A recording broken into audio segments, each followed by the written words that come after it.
Ay, Robert, pasagot naman ito, oh. Ano ba yan? Oh, algebra. Actually, factoring talaga siya. Should be considered as easy level, I think. Paano kaya i-approach yan? Since sinabi na niya dito na a equals to x plus 4, then we can just simply replace x plus 4 with a right away.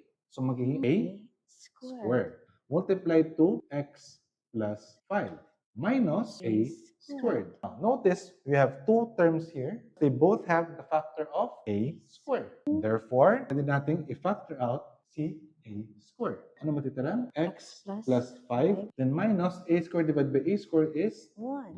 Kaya ang malalabas dito is a squared times X minus 4. x Plus 4. plus 4. Okay? So, nalumabas na ulit si x plus 4. X plus 4 is A. pa din. Kaya lalabas dito is a squared times a. So, ilang a na ngayon meron? Tatlo. Tatlo na. So, a cubed.